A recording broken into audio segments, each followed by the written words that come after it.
तो गाइस बात करेंगे लुकिज्म के चैप्टर नंबर 596 के बारे में। और पिछले चैप्टर में हमने देखा था जब यूजिन की लंका लगने वाली थी तो वहाँ पे आ जाता है हमारा ओजी डैनियल, जो यूशोंग को यूजिन के पास पकड़ाता है और कहता तू इसको देख मैं उनको देखता हूँ। आज की वीडियो की शुरुआत में हम देखते हैं यूजिन यूशोंग की गर्दन से निकलता हुआ खून अपने हाथ से रोकने की कोशिश कर रहा होता है, लेकिन इसका कुछ खास फायदा नहीं हो रहा होता। इसलिए यूजिन अपने मन में कहता है ये बिल्कुल भी ठीक नहीं है, लेकिन किस्मत से कैरोटिड आर्टरी अभी ठीक है, लेकिन ये खून इतनी आसानी से नहीं रुकने वाला। मैं भी यहाँ पे सब कुछ अकेले नहीं कर सकता। यूशोंग भैया को प्रॉपर इलाज की जरूरत है। आखिर अब मैं क्या करूँ, भाई को कैसे बचाऊं? यूशोंग भाई प्लीज अपनी कॉन्शियसनेस मत खोना। और यही बगल में हम देखते हैं डैनियल को, जिसके सामने 4 किंग्स खड़े हैं। और जैसा कि हमने पिछले चैप्टर में देखा था, चैंगसू ने सबको ये पहले ही बता दिया था कि ये लौंडा एक मॉन्स्टर है और इसने पेचियन जो तक को फाइट में हराया था। इसलिए पपियो वाला किंग, जिसका हमें नाम जानने की जरूरत नहीं, वो कहता है यही हरामजादा है जिसने पेचियन जो को हराया था, लेकिन हमें पहले ये तो किसी ने नहीं बताया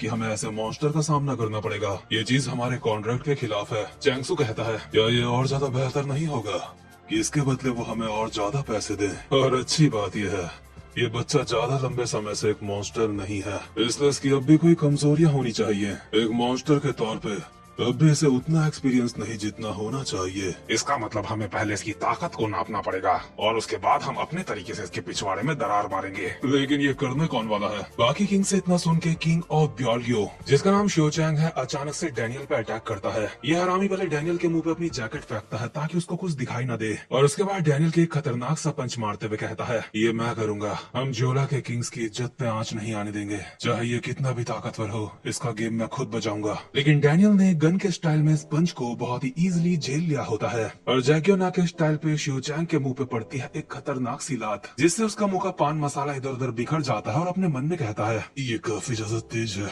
और साथ में ताकतवर भी। इसके बाद जैक्योना स्टाइल में ही इसके 2-3 लातें पड़ती हैं जिनको ये मुश्किल से ब्लॉक करता है, लेकिन इन किक्स की वजह से इसे इतना तो समझ आ चुका होता है सामने वाले की ताकत उसकी किक्स में ही है। इतने में ही डैनियल इसके एक और लात मारने वाला होता है और ये अपने मन में कहता है अगर इसकी खासियत इसकी किक्स है तो ठीक है, मैं इसे इसकी टांगे इस्तेमाल ही नहीं करने दूंगा। इसलिए डैनियल की किक को डॉज करने के लिए उसके काफी ज्यादा करीब पहुंच जाता है और साथ में डैनियल के मुंह पे मारने वाला होता है खतरनाक सा पंच। इसको लग रहा है ये डैनियल के काफी करीब पहुंच चुका है, इसलिए डैनियल इसके किक नहीं मार पाएगा, जो कि सच भी है। इसलिए डैनियल इसके मुंह पे मारता है एक उल्टे हाथ का रैपट, और जैसे ही दूसरे उल्टे हाथ का रैपट इसके पड़ता है, अपने मन में कहता है क्या इसके हाथ के पीछे का हिस्सा ये हरामजादा, क्या ये शुरुआत से मुझे उकसा रहा था कि मैं उसके पास आ जाऊं? देखने में ये नौसिखिया लगता है, लेकिन माइंड गेम्स खेलने में ये काफी स्किल्ड है। पर इसके बाद इसकी ठुड्डी में एक थपकी पड़ती है और मुंह पे एक कोहनी, जो कि ऑब्वियसली यूजे शियोन की टेक्निक है, जिसे देख के सारे किंग्स हैरान हो जाते हैं। इसलिए चैंगसू चीजों को क्लियरिफाई करते हुए कहता है जो वो इस्तेमाल कर रहा है वो टैक्योन है, वो एंचियन के पुराने किंग्स के मुंह है। इसका मतलब ये भी कॉपी कर सकता है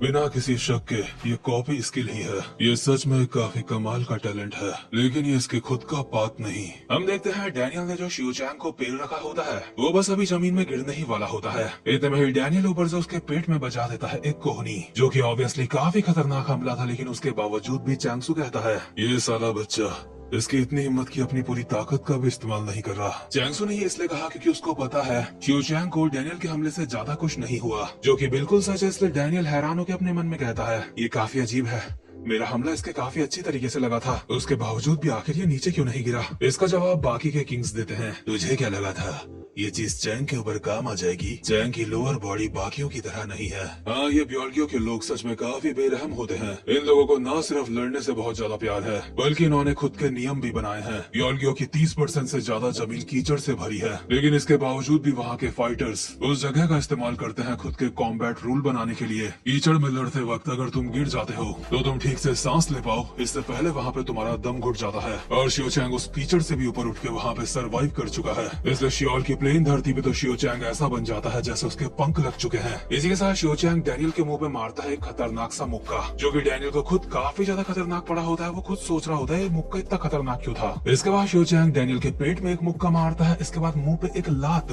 और पप्पी किंग अब भी शियोचैंग के बारे में बताते हुए कहता है कीचड़ में लड़ने का मतलब है तुम्हें उससे उभरना होगा जब कीचड़ तुम्हें अपनी तरफ खींच रहा होगा। और ब्योल्गो एक ऐसी जगह है जहाँ पे ऐसे ही मॉन्स्टर्स रहते हैं जो ये करते हैं। कीचड़ वाली जमीन में जो प्रेशर पड़ता है फ्लैट जमीन में वो कुछ नहीं। इसलिए तुम ये भी मान सकते हो जैसे वो अपने ही इलाके में लड़ रहा है और वहाँ पे उसकी कमर और थाई की ताकत एक हो जाती है। यही है किंग ऑफ ब्योलग्यो शो चैंग। डैनियल के कुछ फटके मारने के बाद शो चैंग इस्तेमाल करता है अपनी कमाल की स्ट्रेंथ और स्पीड का, जिससे वो अपनी मड कॉम्पैक्शन नाम की यूनिक स्किल बनाता है। डैनियल के ऊपर पड़ते हैं काफी सारे लगातार पंचेस। शो चैंग कहता है, अरे बच्चे, भले ही तू हार चुका है लेकिन सच में इसमें मजा आया क्या? तो अब भी गिरा नहीं। डैनियल अब भी यामाजाकी स्टाइल क्योकुशिन कराटे का इस्तेमाल करके इन सारे हमलों को झेल लेता है और शो चैंग जिसने डैनियल की गर्दन पकड़ी है उसके पेट में पड़ता है खतरनाक सा पंच। इसके बाद लगातार 17 मुक्के। इसके बाद एंड में डीमन गॉड सैक्रेड फिस्ट, जिससे शो चैंग मुक्कों से छलनी होने के बाद दूर जाके गिरता है, वो भी गोली की रफ्तार में। और बाकी किंग्स ये देख के हैरान होते हैं और अपने मन में कहते हैं क्या अभी अभी उसने शो चैंग को हरा दिया? और वो इतने सारे मुक्के अभी वो थे क्या? लेकिन एक मिनट, लगता है वो थक चुका है, ये हमारा मौका है। डैनियल को थका हुआ देख तीनों किंग भागते हुए डैनियल को मारने के लिए आते हैं और चिल्ला के कहते हैं, अभी जो इसने करा उससे ये कमजोर हो चुका है, फाड़ डालो साले को। पर इतने में ही डैनियल अपना शारिंगान एक्टिवेट कर लेता है, मेरा मतलब अपना यूनिक पाथ एक्टिवेट कर लेता है, जिससे वो इन तीनों के हमलों को क्लियरली देख सकता है, इसलिए इजिली उनसे बच भी जाता है, जिससे ये किंग्स हैरान होते हैं। बट डैनियल को दिख चुके हैं इनकी बॉडीज के वीक पॉइंट, यानी कि इस वक्त वो जहाँ पे हमला कर सकता है, इसलिए डैनियल एक ही झटके में इन तीनों का कुत्ता बना देता है। ये तीनों अभी लग भी कुत्ते ही रहे हैं, खासकर ये गंजा, और अपने मन में कहते हैं, ये शुरुआत से बस एक्टिंग कर रहा था ताकि हमें फोर्स कर सके, हमें हमारी पूरी ताकत दिखाने के लिए। इसे अच्छी तरह से पता था हम लोग क्या सोच रहे हैं, इसलिए इंतजार कर रहा था हम सब एक साथ इसके ऊपर कब हमला करें। इतने में ही डैनियल इन तीनों के ही एक मुक्का मारता है, जिससे ये तीनों एम्बुलेंस में जाके चिपकते हैं। और अगर ये साउथ की मूवी चल रही होती तो एम्बुलेंस अब तक पलट चुकी होती। इसका मतलब यूशोंग मर जाता, डैनियल का मिशन फेल। लेकिन ऐसा नहीं है। अपना पाथ इस्तेमाल करने के बाद डैनियल की नाक से भी खून निकलने लगता है, इसलिए वो घुटनों के बल गिर के अपने मन में कहता है, मैंने काफी लंबे समय तक ट्रेनिंग करी है, लेकिन उसके बावजूद भी ये इतना मुश्किल है। क्या एक साथ 3 दुश्मनों से लड़ना कुछ ज्यादा है? लेकिन इससे फर्क नहीं पड़ता, मैंने अभी अपनी उतनी एनर्जी बचा रखी है कि मैं उस इंसान से लड़ सकूं। लेकिन वो गया कहाँ?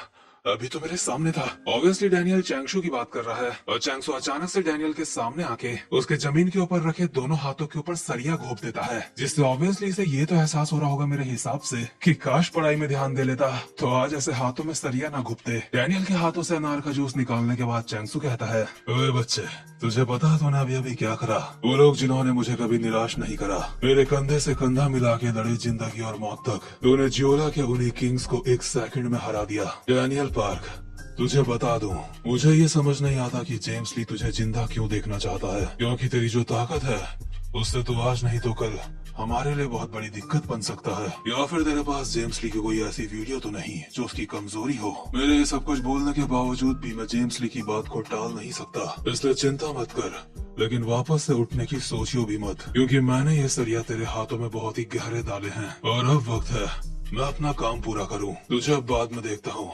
अब अंदर जाके उन लोगों को भी हेलो बोल देता हूँ। चैंगसू यूजिन के पास पहुंच चुका होता है और कहता है, अब अलविदा कहने का वक्त आ चुका है ना? डैनियल को पता है यूजिन मुसीबत में है, लेकिन उसके हाथ में जो सरिया घोपे हैं उसकी वजह से वो हिल नहीं सकता। और चैंगसू जो यूजिन और यूशोंग को बस मारने ही वाला है अपने चाकू से, उसके अचानक से एक शॉट पड़ता है और वो एम्बुलेंस से बाहर जाके उड़ता है। डैनियल को समझ नहीं आता आखिर ये क्या था, बट यहाँ पे आप में से काफी सारे भाई लोगों की थ्योरी सच हो चुकी है, क्योंकि एम्बुलेंस के अंदर पड़ा दूसरा मुर्दा उठ चुका है, जो चैंगसू को बाहर फेंकने के बाद यूशोंग की गर्दन में एक इंजेक्शन लगाता है, जिससे उसका खून रुक जाएगा। यूजिन ये सब देख के हैरानी में अपने मन में कहता है, मैं तो भूल ही गया था, हमारे साथ इस एम्बुलेंस में कौन है? हमारे साथ इस वक्त एक मेडिकल जीनियस है। इसका मतलब ऑब्वियसली जिन्यूंग पार्क उठ चुका है और एम्बुलेंस से बाहर जाते हुए कहता है, मैं अभी वापस आता हूँ। काफी समय बाद मुझे मेरा दिमाग इतना ज्यादा क्लियर महसूस हो रहा है, लेकिन मुझे उम्मीद नहीं थी उठते ही साथ मेरी नजरों के सामने चैंगसू होगा। मुझे थोड़ी बहुत यहाँ की सिचुएशन समझ आ रही है।